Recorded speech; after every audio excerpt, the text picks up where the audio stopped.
안녕하세요. 서지원입니다. 네, 오늘은 지난번에 미리 말씀드렸던 대로 그 플레이저리즘, 그러니까 표절에 관해서 좀 말씀을 드리려고 해요. 사실 이게 요즘에 한국에서 조금 많이 이슈가 되고 있는 사안들이잖아요. 그래서 좀 보면 오늘은 이제 그래서 그 뭐가 플레이저리즘이고 어떻게 발생을 하고 그 다음에 그렇다면 어떻게 해서 피할 수 있고 그 다음에 사이테이션을 하는데 조금 제가 사용하는 소프트웨어 소개하는 걸로 이렇게 마무리를 좀 해보고자 합니다. 먼저 이제 플레이저리즘에 대해서 말씀을 먼저 드리려고 해요. 요즘에 뭐 문제가 많았죠. 최근에 그 지난번에 화에서 제가 말씀드렸던 대로 어떤 학생들이 논문을 썼는데 어떤 교활한 표절이라는 형태로 표절을 한 케이스들도 있었고, 그 다음에 그걸 보시면은 이제 뭐 이렇게 다양하게 표절률 이렇게 얼마나 비슷한지 보면은 교활한 뭐 표절이라는 방식으로 해서 표절을 했는데 그래도 어쨌든 체크를 해보니까 굉장히 높은 비율로 이런 표절 형태가 나타났고 그 다음에 지금 또 이렇게 크게 이슈가 되고 있는 문제들이 있잖아요. 어떤 분의 예전에 이제 논문들 때문에 말이 많아지고 있는데요. 지금 생각을 해보면 저도 옛날에 이제 제가 옛날에 학부 다닐 때를 생각을 해보면 그 표절에 대한 개념이 좀 많이 없었어요. 그래가지고 일단 뭐 과도 좀 이렇게 수학 문제 풀고 막 이러는 과다 보니까 사실 표절에 대한 뭐 교육을 받은 적도 없고 그래서 리포트를 낼 때도 뭐 인텍스트 사이테이션은 원래 안 했고 그냥 뒤에 레퍼런스만 좀 그냥 넣으면 아무런 문제가 없었던 걸로 저도 기억을 좀 하거든요. 그래서 확실히 예전에는 좀 그런 인식이 많이 없었다라는 생각이 좀 많이 들더라고요. 어쨌든 좀 자세하게 얘기를 좀 들어가 보도록 하겠습니다. 왜 사이테이션을 왜 해야 되느냐.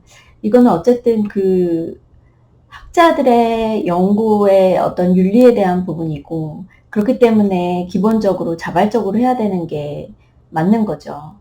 그러면은 뭐 근본적인 이유를 따져본다면 원래 그 소스에 대한 뭐라 그러죠? 그 오너십을 가지고 있는 그 학자한테 이제 크레딧을 주기 위한 기본적인 목적이 있을 거고 그 다음에 읽는 사람들로 하여금 내가 어떤 그 백업을 하는 그런 어떤 팩트를 제공을 했을 때 그거에 대해서 확실한 어떤 근거 자료가 있다라는 걸 보여주는 거잖아요.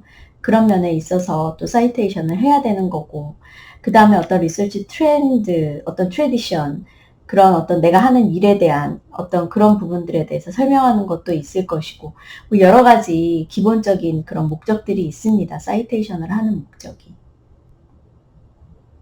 언제 사이테이션을 해야 되느냐 이 부분은 이그제쿠테이션을 그대로 가지고 와서 그러니까 카피 앤 페이스트 원래 소스에서 그럴 경우에 당연히 사이테이션을 해야 되고요. 그 다음에 패러프레이즈를 하거나 아니면 서머라이즈를 할 경우에도 당연히 사이테이션을 하셔야 돼요. 이 부분을 많이 헷갈려 하시는 분들이 계세요. 그래서 뭐 서머리 할 때는 필요 없는 거 아니냐 이렇게 생각을 하시는데 그렇지 않고요. 그 다음에 어떤 데이터를 내가 이미 existing 데이터를 쓸 때도 분명히 그 데이터 출처에 대한 것들을 당연히 사이트를 하셔야 되고 그거에 대한 설명이 따라 붙어야 되고요. 그 다음에 다른 소스를 통해서 뭐 어떤 피겨리나 뭐 어떤 테이블 같은 거 가져오실 때도 당연히 사이테이션을 하셔야 됩니다. 그래서 결론적으로 봤을 때는 내게 아닌 거는 무조건 다 사이트를 하셔야 된다. 이렇게 생각을 하시면 가장 마음이 편하실 것 같다. 이런 생각이 좀 들고요. 그러면 표절에는 어떠한 형태들이 있는지 한번 보겠습니다. 그래서 뭐 가장 크게는 인텐셔널한 게 있을 것이고 어닌텐셔널한 게 있겠죠. 인텐셔널한 거를 보게 되면 이미 준비가 된 페이퍼를 뭐 사가지고 하는 경우들 이럴 경우도 있고 그 다음에 그대로 카피해서 쓰는 경우 그 다음에 그 여러 소스들로부터 조금씩 가지고 와서 짜집기를 하는 경우 이 부분도 어쨌든 그 악의적인 표절에 해당이 될 수 있겠고요. 그 다음에 그냥 아무 사이테이션이 막 갖다 붙이는 경우도 있어요. 그럴 경우도 플레이저리즘이고요. 그 다음에 다른 쪽에서 이제 패러프레이징을 하고, 그 다음에 뭐 아니면은 가지고 오는데, 그걸 아주 일부 단어만 아주 조금씩 바꿔가지고 그렇게 쓰는 경우, 그런 경우도 사실 표절이라고 할 수 있습니다. 반대로 unintentional한, 그러니까 뭐 의도하지 않게 어쩌다 보니까 이제 발생하게 되는 표절이 있는데, 이 부분은 예를 들어서 뭐 그 사이테이션 하는 거를 그냥 까먹어서 빠뜨렸다든지, 그 다음에 코테이션 마크를 좀 빠뜨렸다든지, 그 다음에 뭐 어쨌든 사이테이션 필요한 부분에 어쨌든 실수로 빠뜨리는 경우를 말해요. 근데 이런 경우도 한 뭐 논문 안에서 뭐 여러 군데 발생을 한다 그러면 이거는 unintentional이라고 조금 보기가 좀 어려울 수도 있겠죠. 그럴 경우에는 아마도 intentionally 뭐 이렇게 했다라고 많이들 판단을 하게 될 것 같아요. 그래서 기본적으로 어떻게 뭐 표절이다 아니다를 이렇게 막 뭐 디테일하게 뭐 기계적으로 이거는 기다 이거는 아니다 이렇게 판단을 하기보다는 그냥 논문을 쓰시거나 글을 쓰실 때 그냥 세 글자 이상 동일하게끔 나는 무조건 안 쓰겠다 이런 기본으로 생각을 하시고 일단은 쓰셔야 되고요. 그래야지 이제 그 뭐 단어 몇 개만 바꾸는 그런 뭐라 그러죠? 그 악의적인 표절, 교활한 표절 이런 것들을 좀 피해갈 수 있을 거라고 생각이 들어요. 근데 이제 뭐 예를 들어서 이럴 경우 있어요. 그 전문 용어다 보니까 이렇게 단어가 2개나 3개가 연결이 돼 있는데 이건 전문 용어라서 뭐 어떻게 다른 말로 바꿀 수 없는 경우 있잖아요. 그럴 경우는 걱정 안 하셔도 됩니다. 그럴 경우는 표절이라고 보지 않습니다.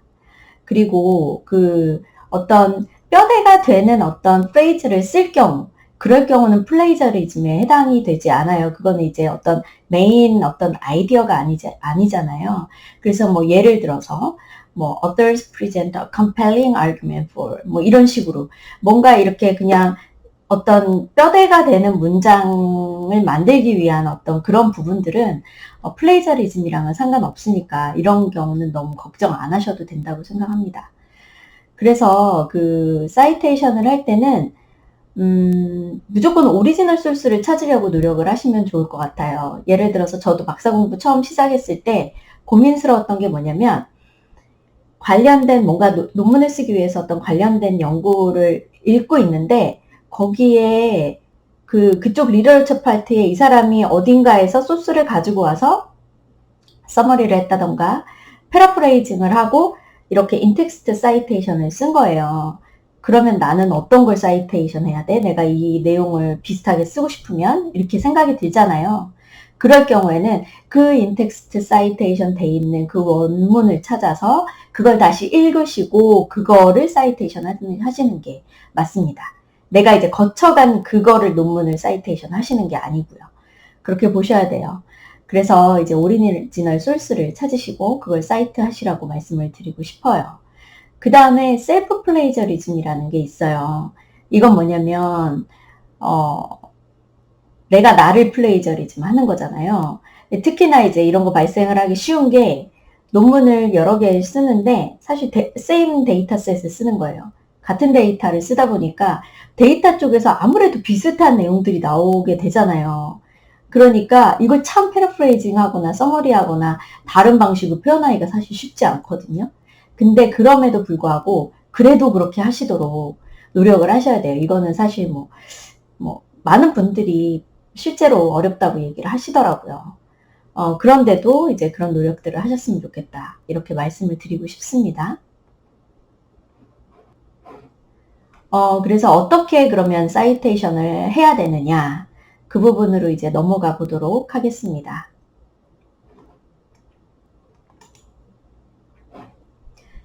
사이테이션 스타일들은 굉장히 많이 있죠. 굉장히 많이 있는데 이제 그 중에서 이제 특히 행정학 쪽에서 주로 많이 쓰는 게 뭐 요 정도 되지 않을까요? APA 스타일, MLA, 트레비안, 시카고 스타일도 있네요. 그죠? 그런 스타일들, 요런 스타일들이 주로 많이 쓰여지고 있어요. 그래서 뭐 저 같은 경우는 APA 스타일 가장 많이 쓰는데 많은 분들이 APA 많이 쓰실 거예요.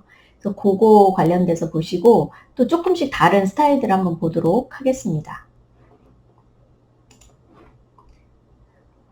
이거 보시면은 이렇게 조금씩 다른 걸 보실 수 있어요.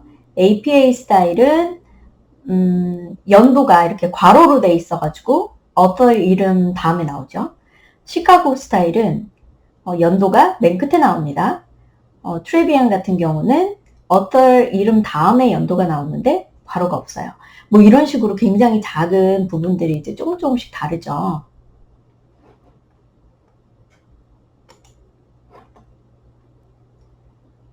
이 인텍스트 사이테이션을 봐도 또 조금 다른 거를 아실 수 있을 거예요. 그래서 뭐 트레비안 같은 경우는 페이지 넘버 앞에 P자라는 표현이 없는데 APA는 P라고 하고서 페이지 넘버를 쓰게 됩니다. 그리고 이제 여러 개의 소스를 이렇게 사이테이션을 하는 경우에는 그 두 개를 만약에 사이테이션 한다고 보시면 트레비안 같은 경우는 그 사이에는 쉼표를 넣잖아요. 근데 APA 같은 경우는 네, 그 세미콜론을 집어넣게 돼 있죠. 뭐 이런 식으로 조금씩 다른 것들을 아실 수 있을 거예요. 그러면 여기에서 보실 때 그러면 APA 스타일은 구체적으로 좀 더 어떻게 사이테이션을 하는지 보도록 하겠습니다. 보면은 이제 이 제너럴 룰인데요. 책을 할 때는 뭐 이어를 뭐 author 이름 뒤에 놓고 그 다음에 author 이름을 last name만 정확하게 쓰고 나머지는 이렇게 위에 첫 이니셜만 넣게끔 이렇게 하고 그 다음에 인텍스트 사이테이션은 last name 쓰고 쉼표한 다음에 publication year 넣고 그 다음에 또 쉼표한 다음에 P 넣고 그 다음에 페이지 넘버를 넣고 뭐 이런 식으로 들어가게 되죠. 그 다음에 뭐 이렇게 챕터를 넣을 때는 어떻게 해야 되고 저널 아리클 할 때는 어떻게 해야 되고 이런 식으로 제너럴 룰들이 있습니다. 각각 사이테이션마다. 근데 이제 제가 여기서 한 가지 말씀드리고 싶은 거는 P를 쓸 때와 안 쓸 때 인텍스트 사이테이션을 하실 때 그 경우는 이제 듀얼 코테이션을 가지고 그대로 가지고 오실 경우에는 반드시 이제 페이지 넘버가 있어야 되고요. 패러프레이징을 하거나 서머리 하실 경우에는 페이지 넘버는 없어도 된다는 거. 요게 이제 차이라고 볼 수 있겠죠. 근데 이제 보시면 저널들이 다 다른 사이테이션 스타일들을 많이 요구를 해요. 그래서 많은 저널들이 APA 스타일 요구를 하긴 하는데 또 파 같은 경우는 또 APA 스타일이 아니거든요. 그래서 이렇게 그러면은 뭐 이거를 매뉴얼로 그냥 손으로 한다고 생각을 해보세요. 그러면 저 모든 그 스타일들의 차이나 이런 것들을 다 가지고 계셔야 되고 그 다음에 저널을 바꿔서 넣을 때마다 만약에 한 군데서 리젝을 먹었는데 그럼 다른 저널을 했더니 사이테이션 스타일이 다르다. 그러면은 또 다 바꿔야 되잖아요. 손으로. 뒤에 레퍼런스까지 싹 다 바꿔야 되는데 그것 때문에 또 시간이 많이 흐르고 힘들잖아요. 그래서 이제 요즘에 소프트웨어를 많이 쓰는 거거든요. 좀 쉽게 하고 실수를 줄이기 위해서 그렇게 많이 하는 건데 그래서 이제 조금 여러 가지 방식으로 사이테이션을 할 수 있는 것들을 좀 설명을 드릴게요. 뭐 매뉴얼리 그냥 카피 앤 페이스트 할 수 있는 방법, 뭐 구글 스칼라에 가시면 거기서 이제 밑에 사이테이션 표시를 클릭하면 이제 팝업 창이 딱 뜨면서 각각 스타일별로 이렇게 나오죠. 그러면 그걸 그냥 카피 앤 페이스트 하셔가지고 그냥 만드시면 뭐 가능은 하겠죠. 근데 이거는 매뉴얼리 하는 거기 때문에 내가 막 사이테이션도 바꿔야 되고 전체적으로 바꿔야 되고 이럴 때는 큰 도움은 되지 않습니다. 그래서 이제 쓰는 것들이 이제 소프트웨어예요. 그래서 굉장히 많은 다양한 소프트웨어들이 있는데 가장 유명한 게 이제 엔드노트고 그 다음에 뭐 여러 가지들이 있죠. 근데 이제 이 중에서 좀 공짜로 쓸 수 있는 것들이 있어요. 뭐 멘델레이하고 조테로 같은 경우 이제 프리로 쓰실 수가 있는데, 그래서 저 같은 경우는 이제 멘델레이를 쓰고요. 학교들이 학교에서 이걸 이제 소프트웨어를 구매를 해가지고 학생들한테 이렇게 배포하는 것들이 있어요. 그래서 어떤 학교는 이제 레퍼런스 같은 경우 많이 사가지고 배포도 하더라고요. 그럴 경우에는 이제 그걸 쓰시면 되고, 그 또 좋은 게 그거를 익숙해졌는데 그럼 졸업하면 못 쓰는 거 아니냐 그랬는데, 그 졸업해도 계속 쓸 수 있게 또 많이 해주더라고요. 그래서 그런 것도 익숙해지시면 그런 거 쓰셔도 되고요. 근데 저는 그냥 학교에서는 레퍼런스를 그때 학생일 때 그거를 배포를 했었는데 그걸 좀 쓰다가 멘델레이를 알게 됐는데, 이게 저한테는 조금 스타일이 더 편하게 느껴졌었고 그게 더 좋았어요. 그래가지고 저는 그냥 멘델레이로 바꿔서 지금까지 멘델레이를 좀 쓰고 있거든요. 어떤 분들은 또 조테로를 쓰신다고 하시더라고요. 근데 두 개가 사실 굉장히 좀 비슷하다고는 들었습니다. 그래서 제가 쓰는 멘델레이를 기준으로 잠시 설명을 좀 드리도록 하겠습니다. 이게 이제 멘델레이 데스크탑 화면 이제 제가 캡처한 건데요. 그래서 이제 다운 받아가지고 이제 컴퓨터에다 설치를 하게 되면 이제 이런 프로그램이 설치가 되는 거고, 그러면 그 프로그램을 실행을 해가지고 이렇게 관리를 할 수 있는 이런 건데, 참 좋은 게 이제 어떤 아티클을 다운을 받았을 때 그거를 여기다가 그냥 이렇게 드래그 인을 하는 거예요. 안으로 이런 식으로 쭉 잡아다가 끌면 이 안에서 나름 찾아가지고 이 오른쪽 부분에다가 이걸 생성을 해주더라고요. 근데 이제 항상 확인은 해요. 왜냐면은 다르게 잘못 들어오는 경우도 많거든요. 그래가지고 보면서 제대로 들어왔는지 확인은 꼭 저는 하는데, 하여튼 그런 식으로 좀 편하게 되어 있고, 그렇게 한번 들어오면 좋은 게 이제 이 왼쪽에 보시면 이렇게 폴더별로 정리가 쫙 되어 있잖아요. 그래서 저는 이제 보통 그 페이퍼별로, 리서치 페이퍼별로 이렇게 폴더를 만들어서 정리를 하거든요. 그러면 좋은 게 나중에 이거를 다른 페이퍼를 쓸 때 또 똑같은 걸 사이테이션 하실 수 있잖아요.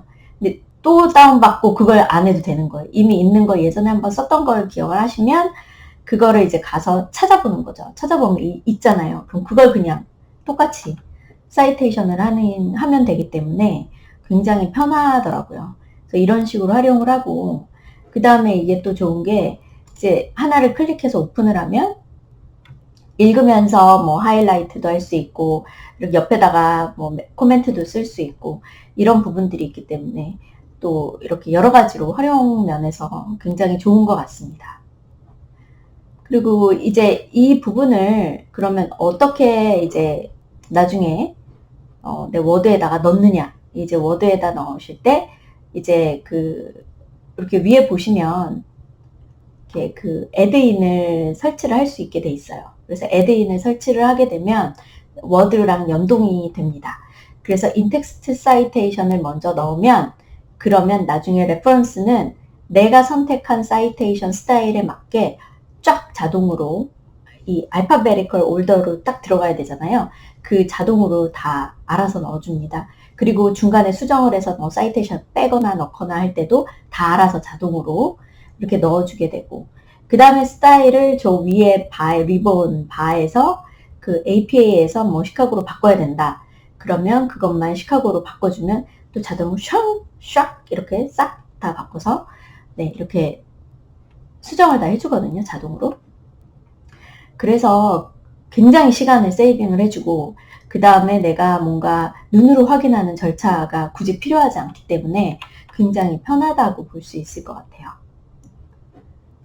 요즘에는 멘델레이 데스크탑에서 조금 한 단계 이제 발전이 돼가지고 멘델레이 레퍼런스 매니저라는 이름으로 조금 다른 형태의 프로그램이 새로 나왔더라고요. 그래서 제가 쓰고 있는 멘델레이 데스크탑은 이제 8월 며칠 안 남았네요. 요때까지만 다운로드가 가능하고, 이미 다운받은 사람은 그냥 쓸 수 있다고 하더라고요.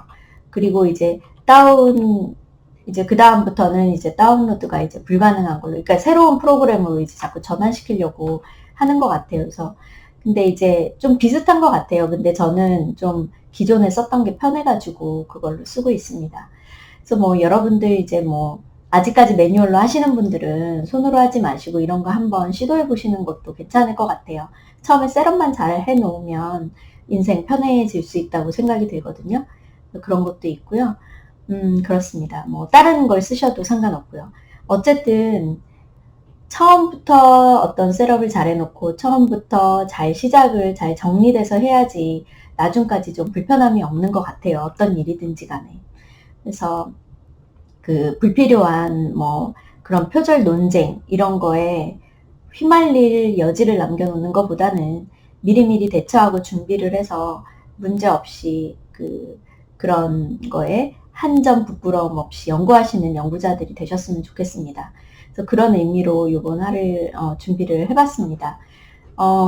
오늘은 뭐 이 정도까지 하고요.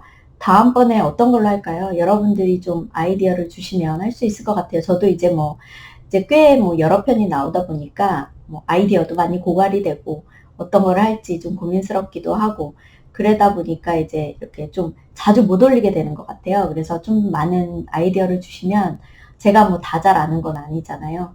저도 많이 모르는 게 아직까지 많은데 아는 선에서 또 제가 만들어서 올리도록 노력해 보도록 하겠습니다. 네, 감사합니다. 오늘 여기까지 하겠습니다.